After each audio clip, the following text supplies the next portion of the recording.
The top stories tonight in Y News.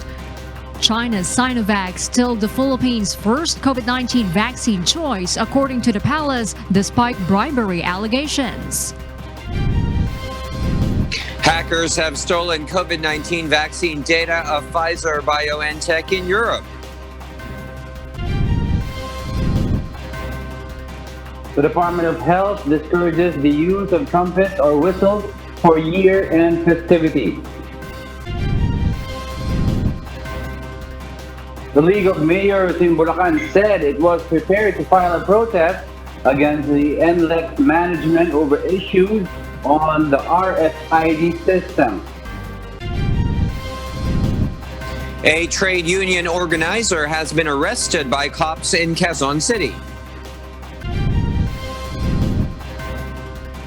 And a study shows that wastewater testing can detect COVID-19 in communities weeks before people display symptoms. Good evening, Philippines and the world. Today is Thursday, December 10, 2020. I am Harleen Delgado. Join us in the next hour as we deliver today's top stories around the country and in other parts of the world. I'm Angelo Castro III. We are also seen in 1,935 satellite monitoring centers nationwide and via live streaming worldwide through the UNTV News and Rescue social media accounts and our website untvweb.com. I am William Theo. First in the news, the coronavirus disease 2019 vaccine being developed by Chinese firm Sinovac remains the Philippines' top pick for its immunization program. This despite the hounding bribery claims against the Beijing-based firm. Meanwhile, the Malacanang Palace gave the assurance that the Congress-approved allocation of 72.5 billion pesos for COVID-19 vaccines is enough to inoculate millions of Filipinos. Rosa Licons explains why. While the United Kingdom, Bahrain, and Canada have approved the use of American pharmaceutical Pfizer BioNTech COVID-19 vaccine, Malacanang confirms that the Philippines' first vaccine will be coming from China early next year. The vaccine candidate CoronaVac, one of the vaccine frontrunners of China, is developed by Beijing-based biopharmaceutical company Sinovac Biotech. Yesterday, in a statement, National Task Force Against COVID-19 Chief Implementer and Vaccine Czar Carlito Galvez revealed that the Sinovac vaccine supply is expected to arrive in the country at the first quarter of 2021, and this was confirmed by Malacanang. The target remains that Sinovac will be the first that we can use to vaccinate our people, and it will be in the first quarter of next year. Health Secretary Francisco Duque III on Wednesday said Philippine regulators will validate a report alleging that Sinovac had previously bribed authorities in China to hasten approval for the use of its vaccines.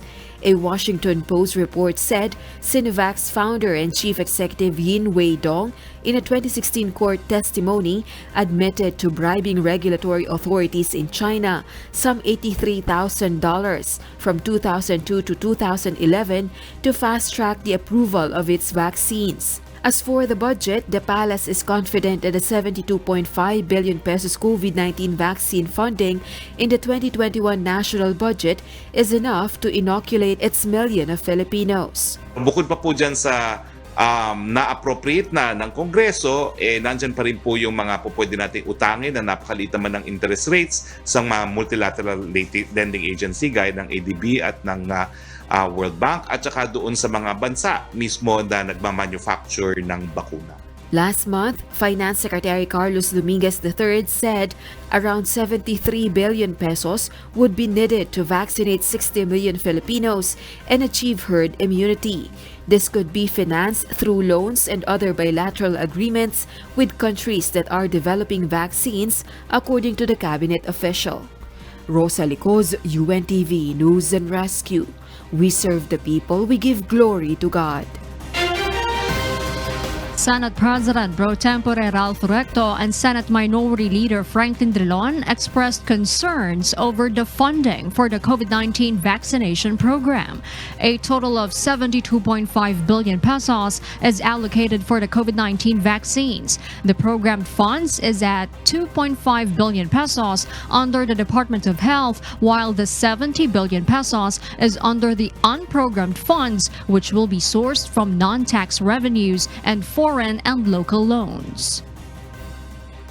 During the BICAM, there was no reach out on the part of the executive to the BICAM members or to the both committee chairs with regard to appropriations needed for the vaccines and the logistical requirements.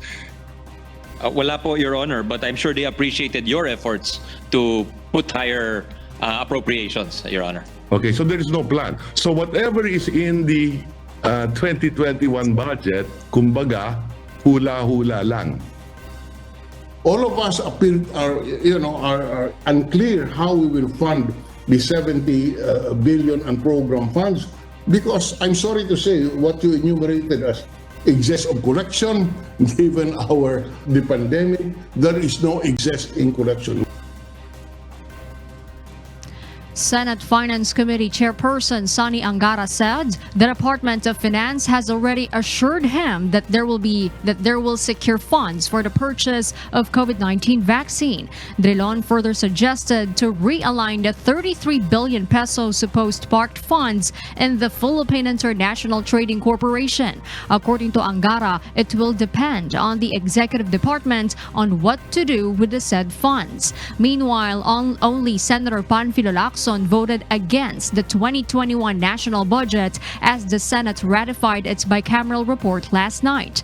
The senator questioned the increase of the Department of Public Works and Highways, or Gpwh budget despite its low utilization rate or release of funds in the recent years. The executive department proposed 666 billion pesos for the agency under the National Expenditure Program, but it increased to 694 billion pesos in the bicameral report. According to Angara, one reason is that it will enable the DPWH to finish the infrastructure projects that were postponed due to the COVID-19 pandemic. Lacson also questioned the decrease in the National Broadband Program budget. From over 900 million pesos proposed budget by the Department of Budget and Management, it was increased to 2 billion pesos in the House version, while the Senate further added 3 billion pesos, making it 5.9 billion pesos in total. However, it was slashed to almost 2 billion pesos in the BICAM report. In the BICAM, they decided to withdraw it because they were citing the low utilization rate of 21%. In-increase na lang ng 28 billion yung DPWH. The same argument, low utilization rate. Now, they're using the same argument sa DICT. Meanwhile, United States drug maker Pfizer and its German partner BioNTech said that documents related to their development of a COVID-19 vaccine had been unlawfully accessed in a cyber attack on Europe's medicines regulator. Mariela Toza will tell us why. The European Medicines Agency, or EMA, responsible for assessing and approving medicines and vaccines for the European Union, or EU, said that it had been targeted in a cyber attack. It gave no further details.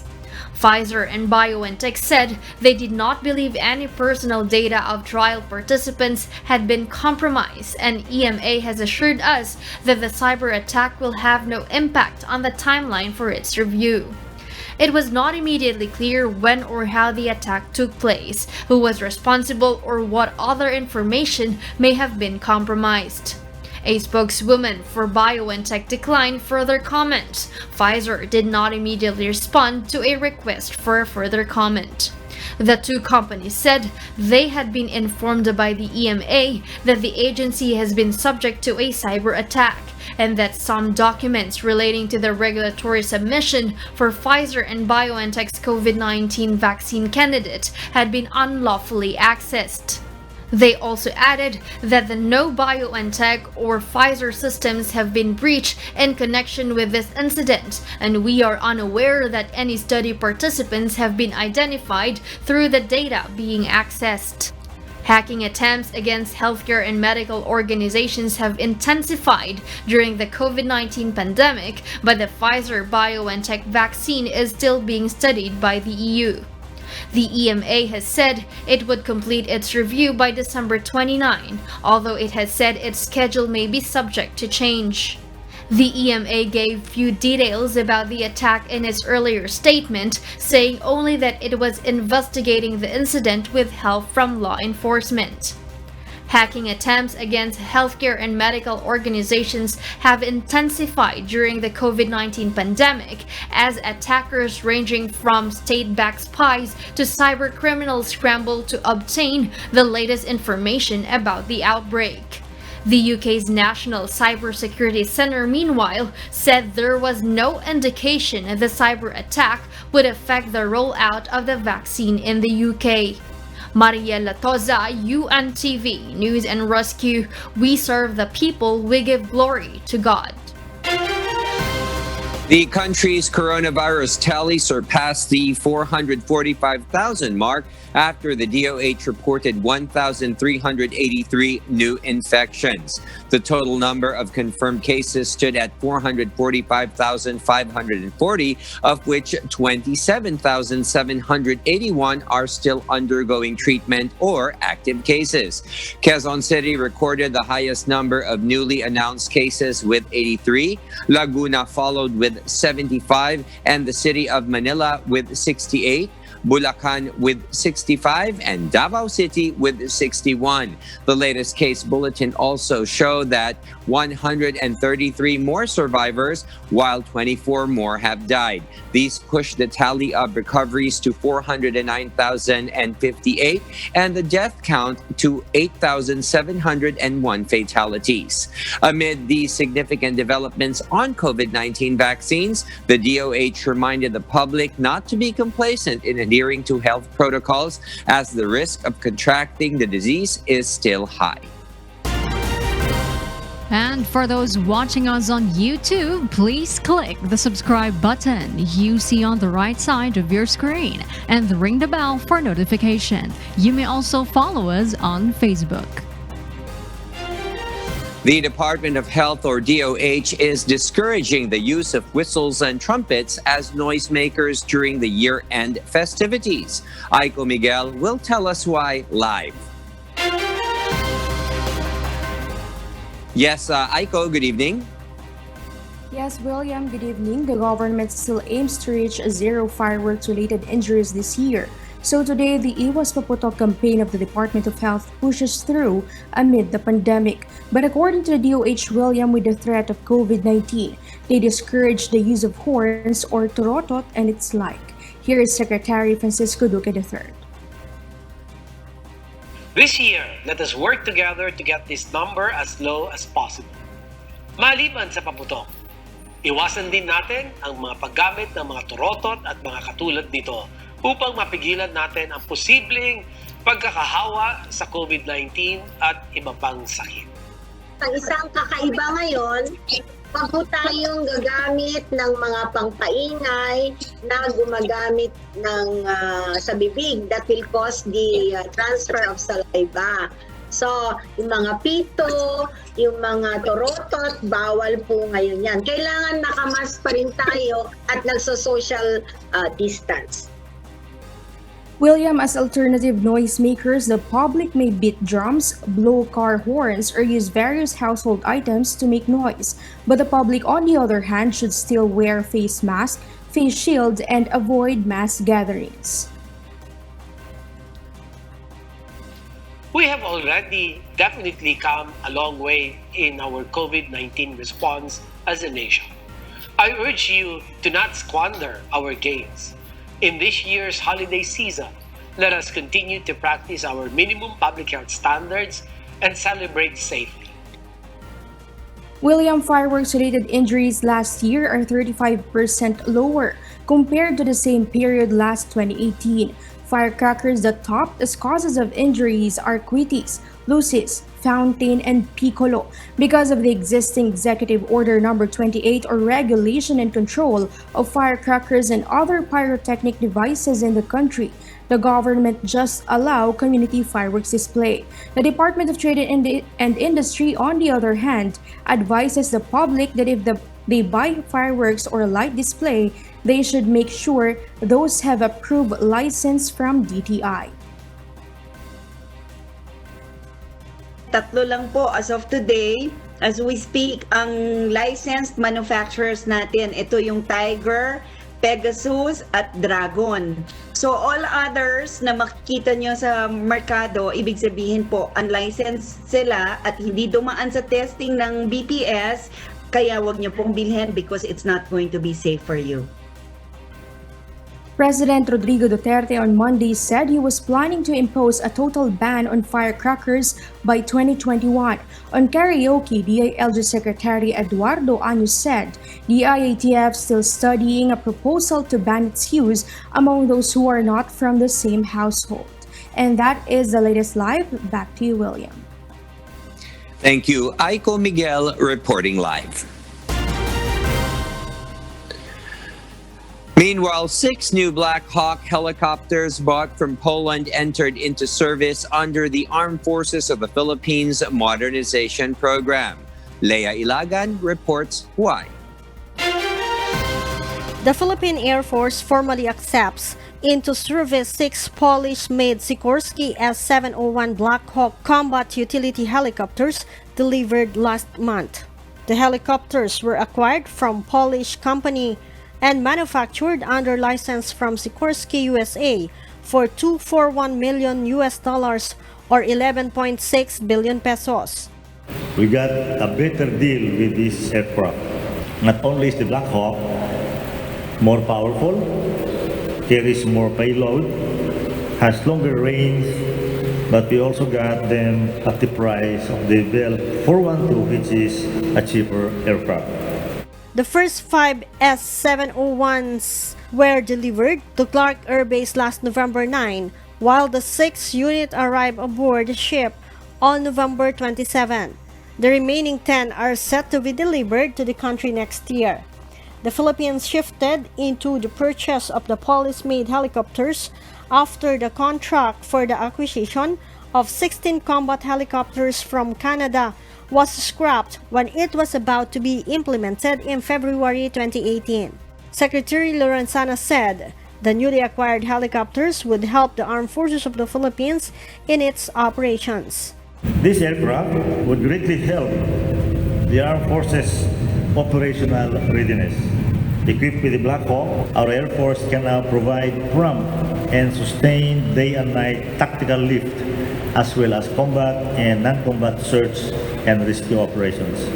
The DND Secretary meanwhile said the PAF has expressed interest in acquiring 16 more units of Black Hawk helicopters. Leia Ilagan, UNTV, News and Rescue. We serve the people, we give glory to God.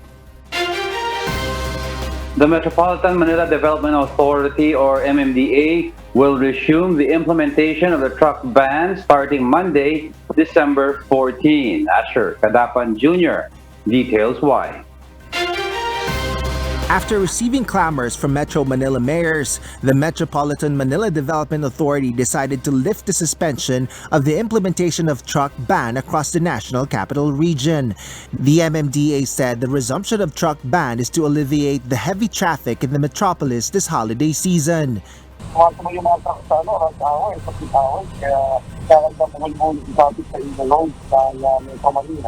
Starting Monday, December 14, total truck ban will be observed in EDSA between Magallanes Interchange in Makati City and North Avenue in Quezon City 24 hours from Mondays to Sundays, while other major thoroughfares managed by MMDA will prohibit trucks from 6 a.m. until 10 a.m. and from 5 p.m. to 10 p.m. Mondays to Saturdays except on holidays. The ban includes large trucks with registered gross weight of 4,500 kilograms and above. The truck ban policy was suspended in March to ensure ensure unhampered movement of the essential goods amid the COVID-19 pandemic. Meanwhile, the suspension for the implementation of number coding scheme for private vehicles is still in effect. The MMDA explains that different frontliners, especially health workers, rely primarily on private vehicles as their mode of transportation to avoid transmission of COVID-19. Asher Kadapan Jr., UNTV News and Rescue. We serve the people, we give glory to God. Apart from Valenzuela City, the League of Mayors in Bulacan are preparing to file a protest against North Luzon Expressway or the NLEX management. Meanwhile, the Toll Regulatory Board has made recommendations to address the heavy traffic caused by the cashless transactions in tollways. Joanano tells us why.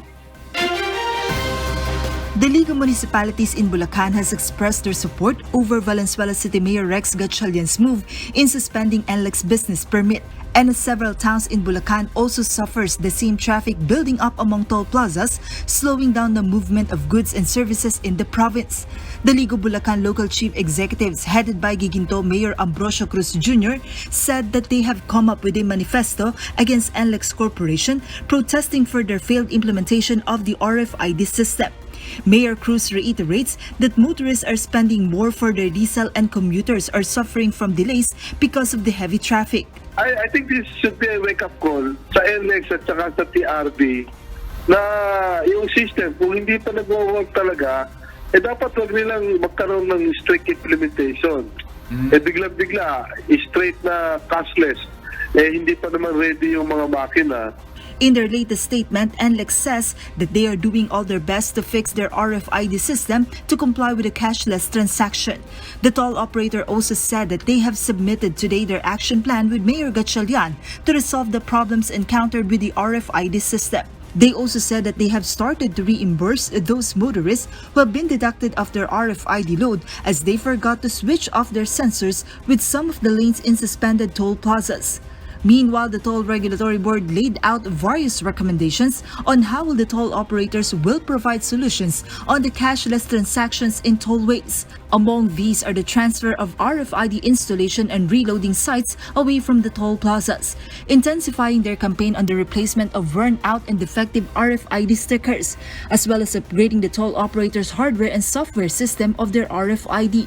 The TRB says that they are doing all possible things to help the toll operators to resolve this problem. Yan po continuing po insofar as the Toll Regulatory Board, yung pag-o-audit po nung mga nagiging problema po na yan at pakikipag-ugnayan po sa operator para i-resolve po kung meron pong problema. But then again, yun nga po rin po ang masasabi lang po din namin ngayon as compared in the past, nagkaroon na po ng improvement po sa takbo po ng mga sasakyan po. The TRB says that they are doing all possible things to help the toll operators to resolve this problem. The TRB again argues that the implementation of the cashless transaction is very timely as COVID-19 pandemic still remains, and this is just among the government's mechanism in order to prevent further transmission of the virus. Meanwhile, Malacanang said it will fully adopt the recommendations made by the Toll Regulatory Board. Hindi naman po natin po pwedeng ipagkait sa mga lokal na pamahalaan yung kanilang jurisdiction na mag-issue ng business permits, no? Dahil yan po ay nasa batas din, nasa local government code at kasama po sa konsepto ng local autonomy na kabahagi rin po ng ating saligang batas. But at the same time, kinakailangan din nilang isipin na babalansahin natin to dahil yung mga proyekto na gaya ng expressways na dinevelop po ng mga pribadong sektor, baka mamaya ma-turn off mga future investors. Joanano, UNTV News and Rescue. We serve the people, we give glory to God. The Philippine National Police Criminal Investigation and Detection Group arrested an activist and trade union organizer at his own home in Lagro, Quezon City early this morning for illegal possession of firearms and explosives. But the suspect's family believe otherwise. Dante Amento tells us why. Authorities raided the house of Denis Velasco, 43 years old, at Barangay Greater Lagro, Quezon City at past 3 o'clock this morning. Velasco, an activist and trade union organizer, was arrested by the PNP CIDG together with other law enforcement units through a search warrant issued by Quezon City RTC Judge Cecilin Burgos Villabert. An M16 rifle, some short firearms such as caliber 99mm and caliber 45 pistols, fragmentation grenade, magazines, ammunitions, among others, were recovered inside their house. The PNP says they will formally be filing charges against Velasco. Also, he might also be facing other cases in relation to other possession of contrabands like the fragmentation grenade. Meanwhile, Dayan Zapata, the suspect's wife, says authorities were violent while serving the search warrant. Authorities destroyed their door and suddenly they were ordered to drop and the police operatives had started searching their house. Dayan and their lawyer believe that the evidences were planted and it was part of the political persecution by the government, just like what it had done with Amanda Ichanis. It's impossible kasi wala kaming use for firearms in our house. No? We don't even know mag-shoot even for a hobby.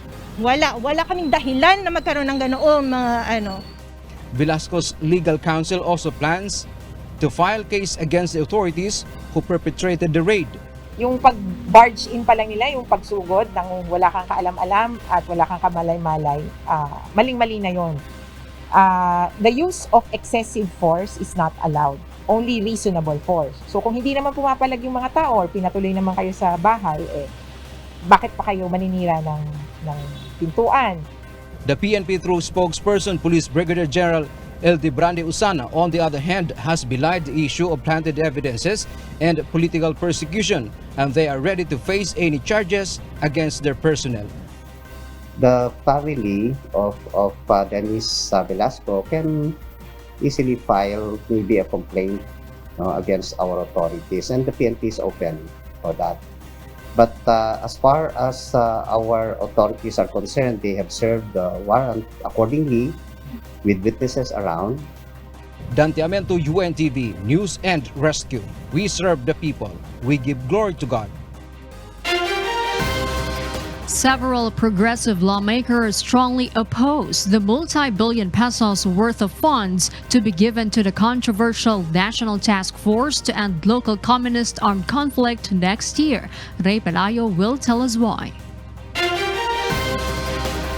The National Task Force to End Local Communist Armed Conflict, or NTF-LCAC, has retained its 19.1 billion pesos funding in the Congress-ratified budget. The Congress separately approved on Wednesday the 4.5 trillion national budget for 2021. But Makabayan Bloc lawmakers slammed the budget approval that threatens to red tag them to communist groups. Party list members of the Makabayan Bloc are Bayan Muna, Gabriela, ACT Teachers, and Kabataan. ACT Teachers Party List Representative Franz Castro said the government should realign the funds for education, typhoon-affected rehabilitation, or COVID-19 response. Dapat itong budget ng NTF-LCAC na to na 19 billion ay ilaan na doon sa vaccine na kailangan ng ating mga mamamayan.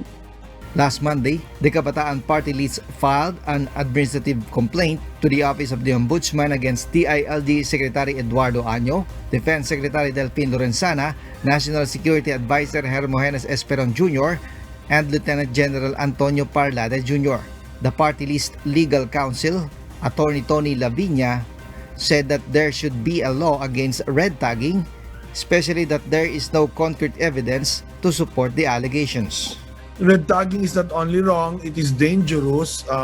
It must be criminalized when done by the government, done by government officials, and people allied with government organizations. No?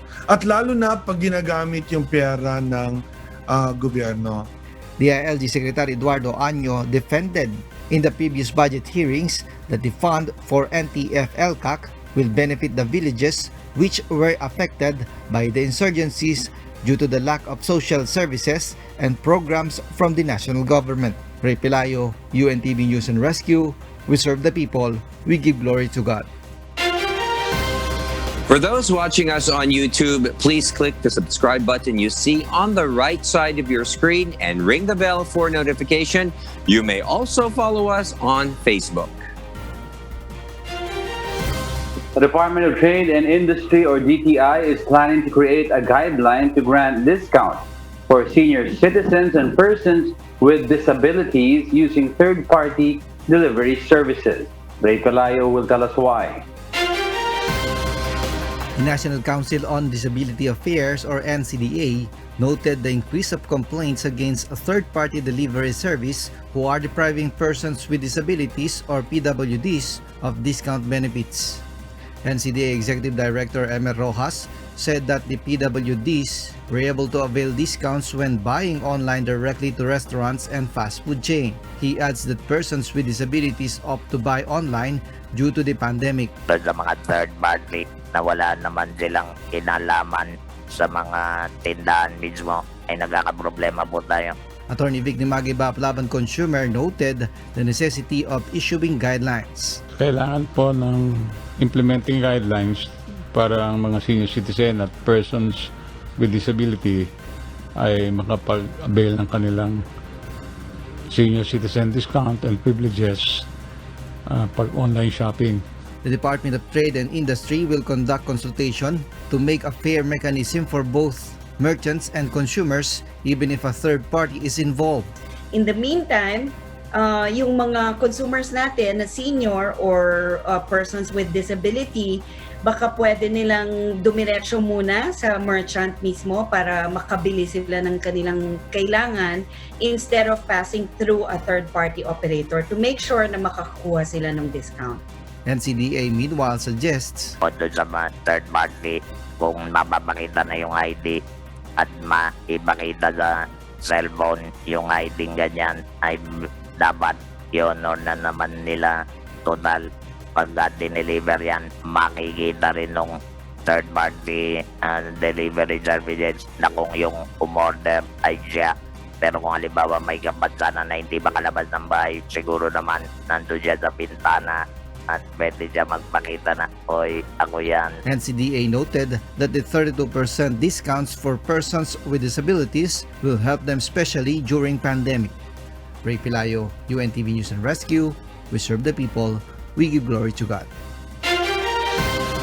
Senator Cynthia Villar lectured the Department of Environment and Natural Resources in today's Senate hearing. This was after the DNR said in a presentation that if all urban development and quarrying are stopped and the Marikina watershed is planted with 10-year-old mature trees, it will require 9 times the area of the Marikina watershed to absorb all the water during Typhoon Ulysses. According to Villar, it only justifies the destruction in the protected area. Na-shock na naman ako sa inyong department kasi parang sinasabi nyo na pabayaan na lang kasi hindi kaya pag typhoon, yung kasing strong ng Typhoon Ulysses. I cannot accept that. Meanwhile, Secretary Roy Cimatu has appealed to the senators to pass a bill that will establish an enforcement bureau under the agency. This is to address reports of encroachment and illegal activities from private firms. Sana ko matulungan ninyo kami kasi pinapatay na yung aming mga forest protection officers eh. According to Masungi Geo Reserve, their main challenge is the professional squatting of armed groups and former police personnel in the Upper Marikina River Basin protected landscape. We encountered 4 of them this year, claiming large tracts of land. And right now, they are still here. Nagdadagdag pa sila ng mga armed guards, continuously harassing us on the ground and making it difficult for us to pursue reforestation efforts. Villar said the committee will take up the bill filed by Senator Nancy Binay that aims to strengthen the enforcement of environmental laws through an Environmental Protection and Enforcement Bureau. The Senator Villar also offered smart houses as DNR's temporary office to watch the area. For now, the DNR secretary said he will ask for help of the police and the military on the situation in Masungi. Cimatu adds they have suspended at least 5 mining and quarrying permits in Rizal effective on December 2. Several parts of the country will experience rains due to a low-pressure area or LPA. State Weather Bureau Pag-asa says as of 3 p.m. today, the LPA was spotted 205 west-northwest of Calapan City, Oriental, Mindoro. This will bring cloudy skies with scattered rain showers and thunderstorms over Metro Manila, Central Luzon, Calabarzon, and Pangasinan. Meanwhile, the northeast monsoon will bring cloudy skies with rains over Cordillera Administrative Region and Cagayan Valley, and cloudy skies with light rains over the rest of Ilocos Region. Meanwhile, the rest of the country will experience partly cloudy to cloudy skies with isolated rain showers due to localized thunderstorms. And for the news abroad, here's Maria Latoza reporting live from Perth, Australia. Good evening, William. An Australian first study shows that wastewater testing can detect coronavirus in communities weeks before people display symptoms. Marvi Delphin from Australia will give us the details live. Yes, Marvi. Marielle, a study by Australia's National Science Agency CSIRO, along with the University of Queensland, provides further evidence that SARS-CoV-2, the virus that causes COVID-19, can be found in untreated sewage up to 3 weeks before cases are reported through clinical testing of infected people. The findings of the study, published in the Science of the Total Environment Journal, was confirmed by Trevor Drew, director of CSIRO's Australian Centre for Disease Preparedness, saying the testing of wastewater detected COVID-19 before people felt sick, as their bodies started shedding the virus before they knew they were infected. CSIRO's lead author Warish Ahmed said the research team tracked the genetic materials of the virus in infected people's feces flushed into the wastewater system, where the virus gradually disintegrates, leaving behind fragments of its unique RNA signature. The samples were collected in Brisbane, Queensland in late February, 3 weeks before the city's first clinical case was publicly reported and Australia's international borders were shut. As economies now reopen and people become more mobile, researchers are hopeful that their findings could lead to an early detection system that would help the decision-making of authorities to target specific areas for public health interventions and avoid full lockdowns of larger regions. Wastewater monitoring could save billions worldwide, being significantly cheaper and faster than clinical screening for COVID-19. But for the meantime, it is being used as an added diagnostic measure. So far, the wastewater-based epidemiological approach has garnered international recognition as an important tool in the pandemic response and has been used by the Queensland Health Department since the outbreak began. While the CSIRO also assures that drinking water, on the other hand, is very well protected against all viruses, including the 2019 novel coronavirus. Marielle? Thank you for that report, Marvi Delphin, live from Perth, Australia.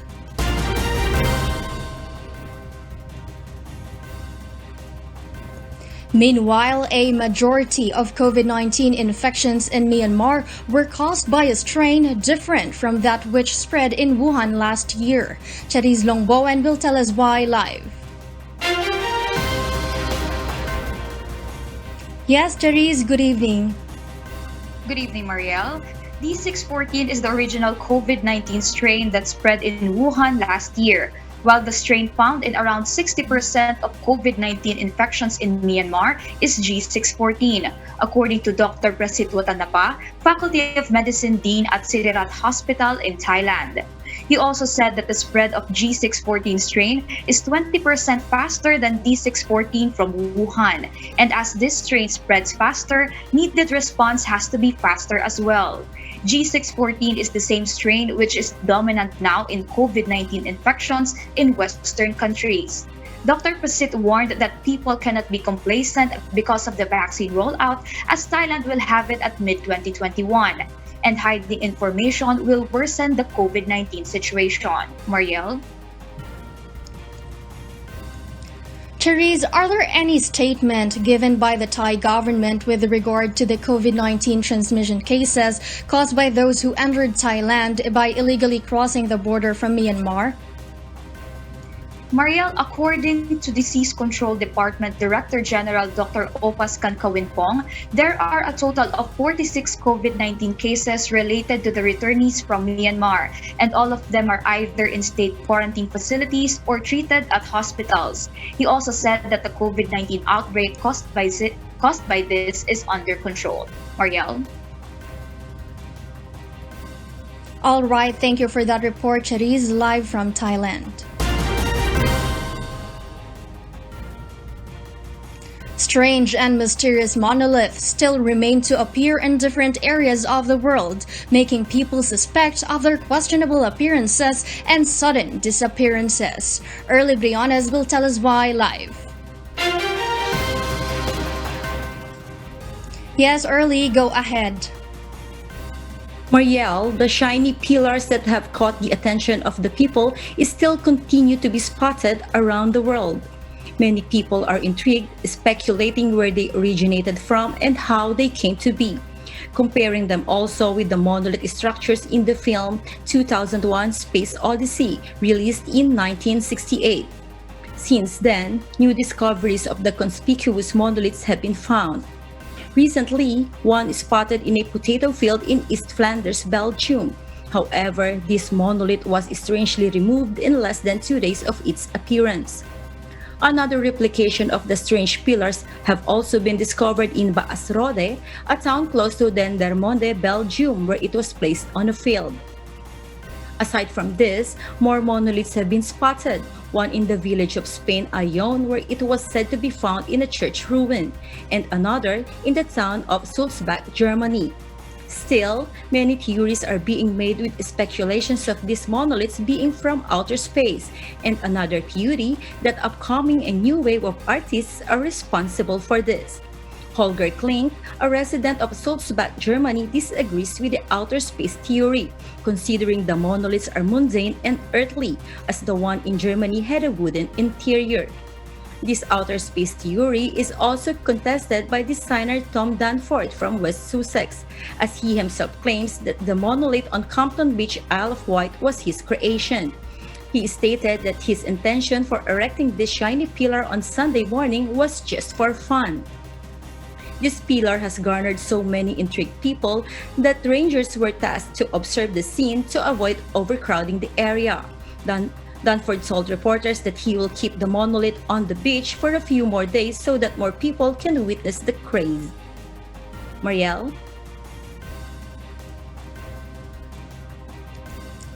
Thank you for that report. Early Biones, also live from Australia.